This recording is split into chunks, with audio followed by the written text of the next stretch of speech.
Bonjour et bienvenue, c'est Darius de DK Astronomie, la chaîne de l'astronomie pratique où on parle de la pratique de l'astronomie.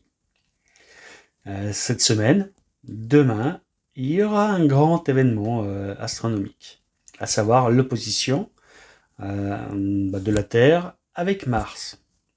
Donc, grosso modo, on aura un alignement entre Mars, la Terre et le Soleil.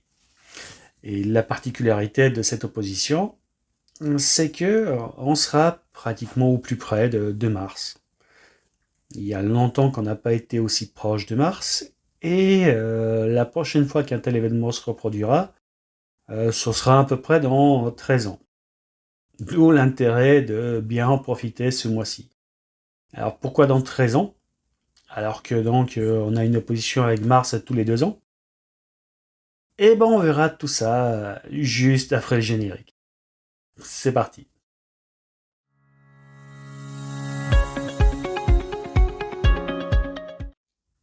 Bon, tout le monde sait que la Terre fait le tour du Soleil en un an. Mars fait le tour du Soleil à peu près en 2 ans. Donc tous les 2 ans, on a une opposition entre Mars et la Terre. C'est-à-dire quand la Terre passe entre le Soleil et Mars. Donc a priori, on pourrait se dire, voilà, dans 2 ans, on aura exactement la même opposition.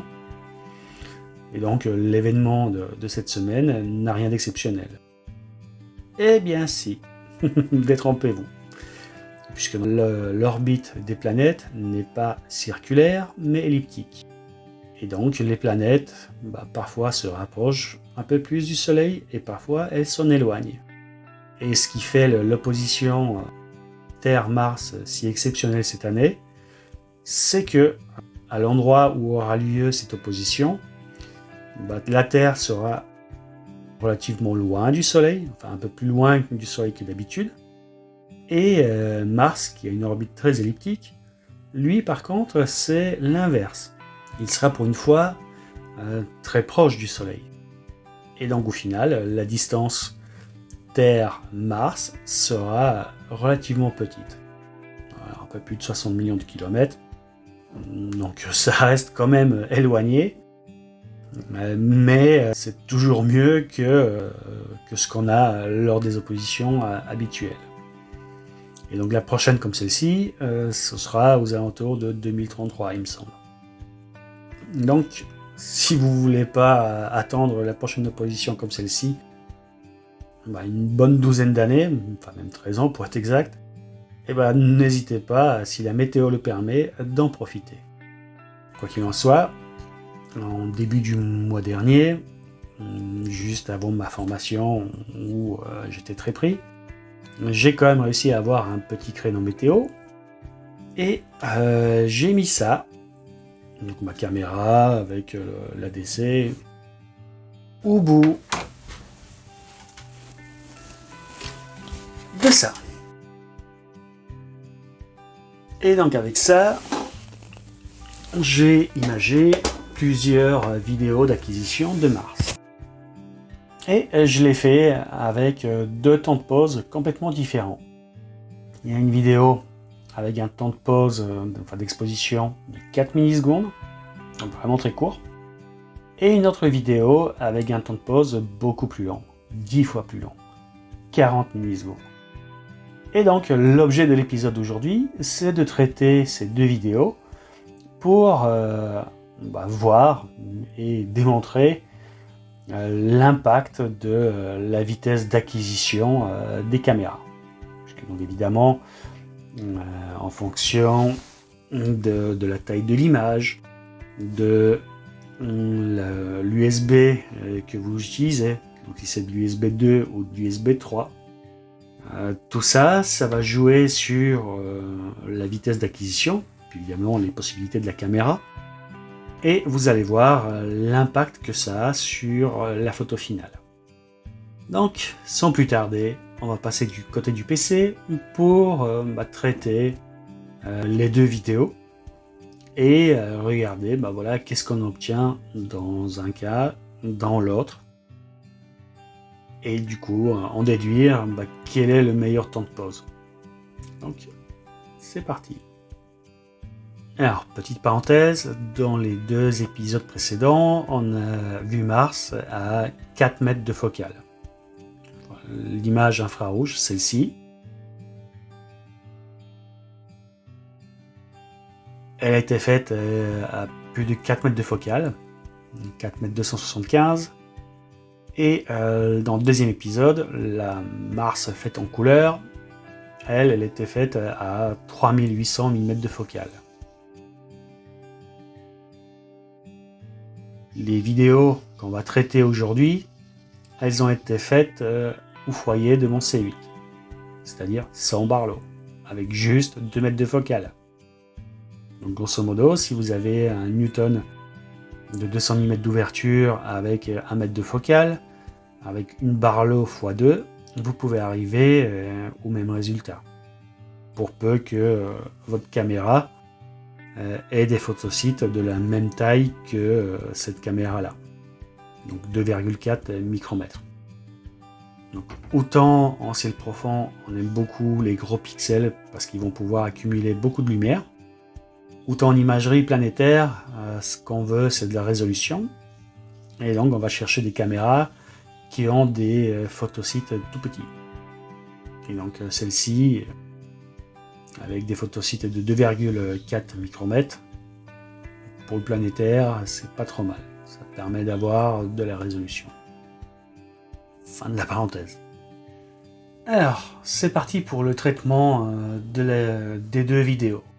Donc je vais d'abord commencer par la vidéo à 40 millisecondes, parce que 40 millisecondes, donc ça fait du 25 images par seconde. Donc c'est à peu près la vitesse d'acquisition, enfin au niveau de la caméra, qui est comparable à ce que peut capter l'œil humain. Donc pour ça, on va utiliser AutoStacker. Donc c'est parti pour l'ouverture de la première vidéo. Donc on a dit Mars, voilà, avec un temps d'exposition de 40 millisecondes, soit 25 images par seconde, ce qui est très bas. En acquisition planétaire, il faut descendre en dessous. Et plus on descend, et mieux c'est. Donc c'est pour ça qu'on verra plus tard voilà, ce que ça donne avec la vidéo à 4 millisecondes. Donc 10 fois plus rapide.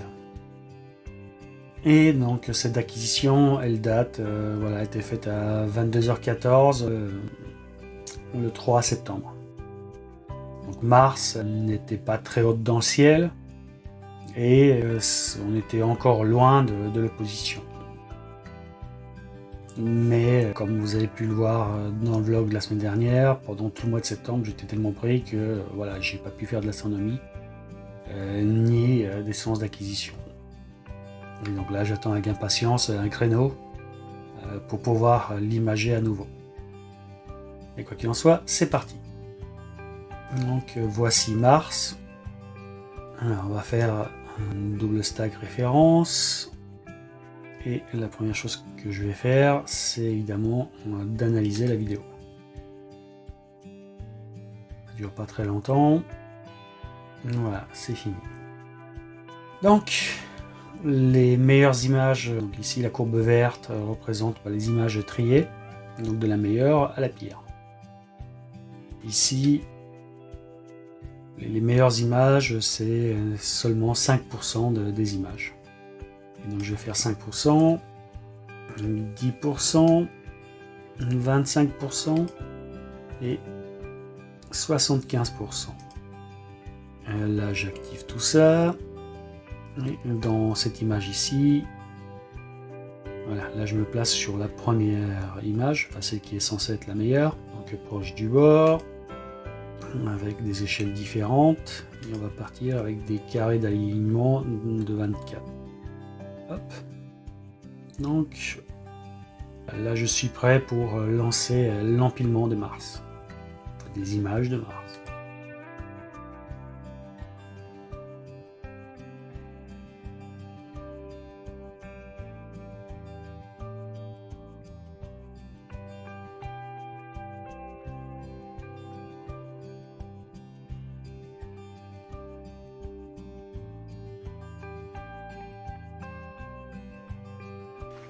Donc le traitement est terminé et donc on va regarder ce que ça donne. Donc on a nos 4 répertoires qui ont été générés. Et donc voici la Mars de départ et la Mars avec le Sherpani d'activer.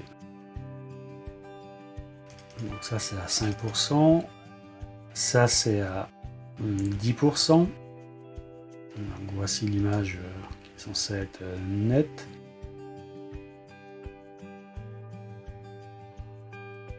Ça c'est l'image à 25%.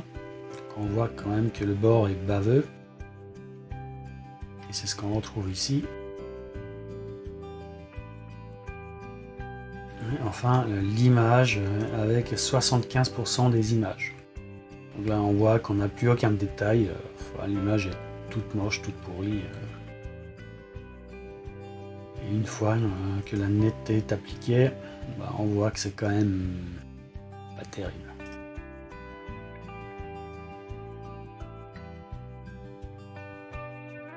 Donc avec un temps d'exposition de 40 millisecondes, voici la meilleure photo qu'on puisse obtenir en sortie de AutoStackert.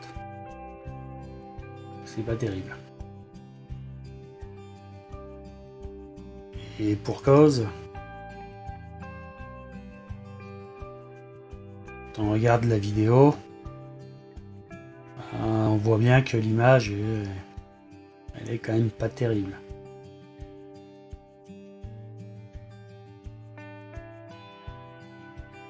Il y avait énormément de turbulences et c'est ce qu'on voit ici. Et donc si on regarde cette Mars là, donc elle a été faite le même jour à 23 h. Et donc avec un temps de pause 10 fois plus court, on voit quand même que l'image est quand même beaucoup plus propre. Et donc meilleure est l'image en entrée, meilleur sera le résultat en sortie. Et c'est parti pour le traitement de la deuxième vidéo, qui devrait donner des résultats bien meilleurs. Donc c'est parti. Je sélectionne ma vidéo de Mars. Voilà. Et comme tout à l'heure, on l'analyse. Déjà on a vu que quand même l'image était déjà d'entrée de jeu beaucoup plus propre. Je garde exactement les mêmes paramètres de réglage pour comparer ce qui est comparable. Et donc c'est parti. Bon donc voilà, les traitements sont terminés et donc on va regarder ce que ça donne.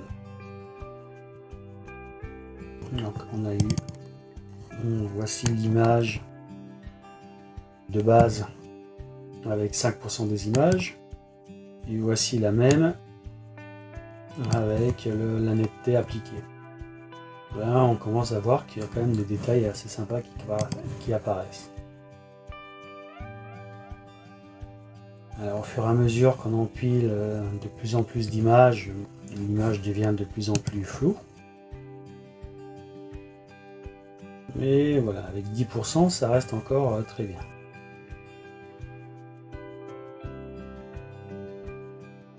Plus on empile, plus ça devient baveux.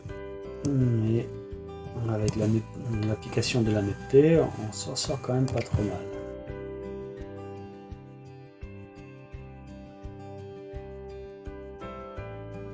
Avec 75% des images, on arrive encore à avoir une image à peu près potable. Alors, bien sûr, elle est un peu baveuse, puisqu'on a empilé quand même pas mal de photos qui n'étaient pas terribles. Mais on voit quand même que c'est beaucoup mieux qu'à 40 millisecondes.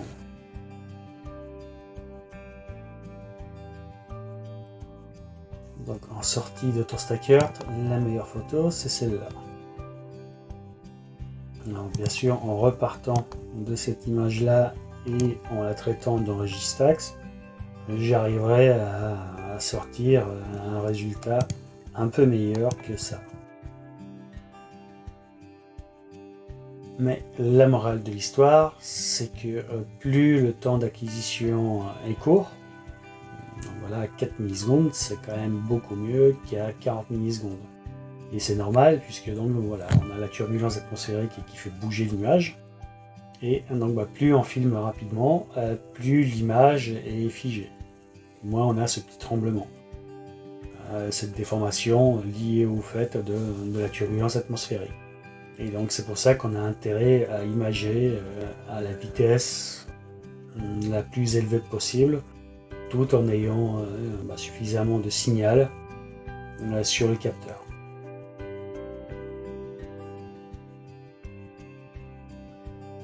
Donc voilà ce que ça va donner si on compare les 4 traitements avec les différentes images.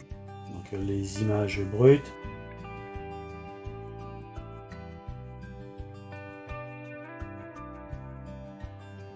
et les images avec la netteté.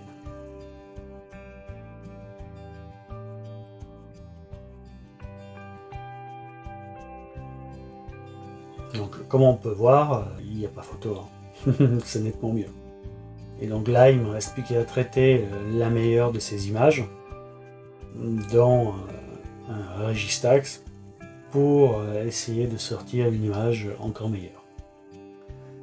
Donc c'est parti pour le traitement de la meilleure des images dans Registax.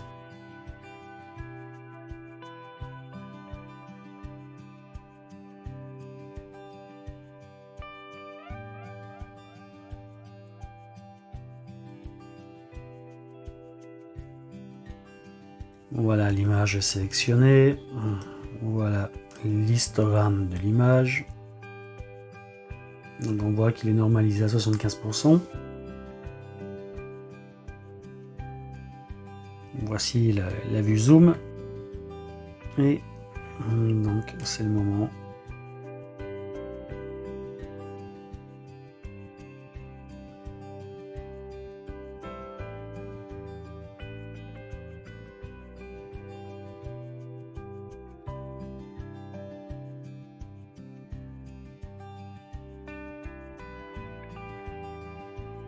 Voilà, l'idée c'est d'exploiter complètement l'histogramme tout en évitant de saturer l'image.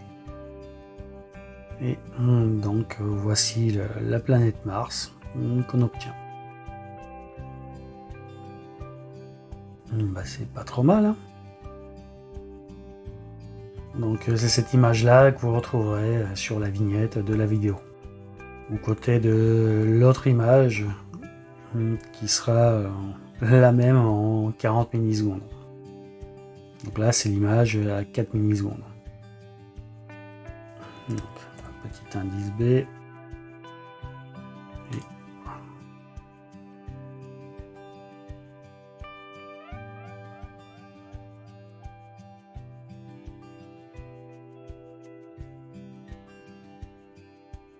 donc voilà une image de Mars faite avec un C8 d'occasion, un vieux C8 qui a été collimaté l'année dernière.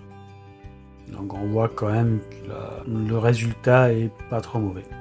Alors évidemment, donc cette image, on peut la photoshopper pour arriver encore à tirer un peu plus de contraste, un peu plus de détails, en saturant un peu l'image. Voilà, on peut faire beaucoup mieux, mais je le ferai quand j'aurai une image qui en vaille vraiment la peine. Quoi qu'il en soit, vu les conditions d'acquisition, donc voilà, il y a un mois de ça, à 23h, Mars n'était pas spécialement dans le ciel. Elle n'était pas aussi grande qu'aujourd'hui, et pourtant on arrive quand même à tirer une image pas trop mal. Et évidemment, si on compare à l'image faite avec un temps d'acquisition 10 fois plus grand, donc avec une fréquence 10 fois plus faible, on voit que la qualité d'image n'a rien à voir.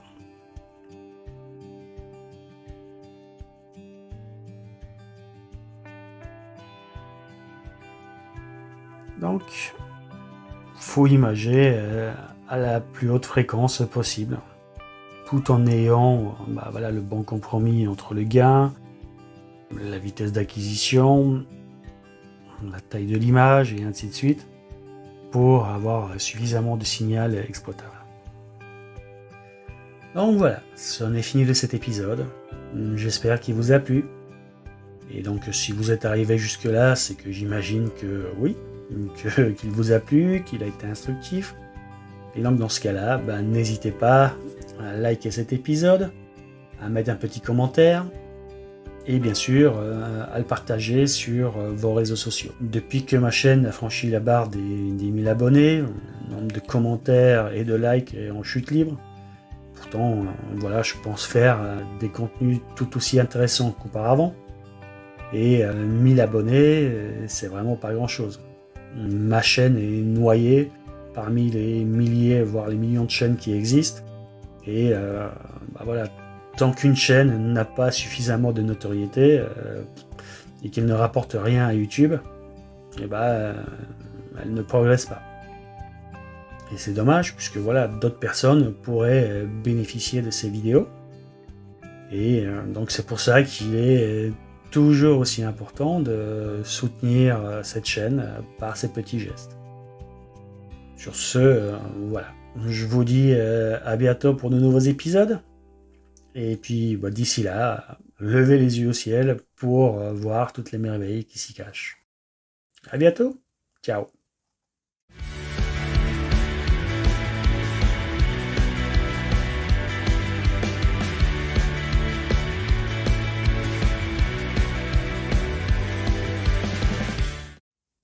Alors, en début de cette vidéo, j'ai parlé un petit peu de Kepler. Si vous voulez savoir donc quelles sont les fameuses 3 lois de Kepler, qu'est-ce qu'il a apporté à l'astronomie, n'hésitez pas à aller voir cette chaîne-là.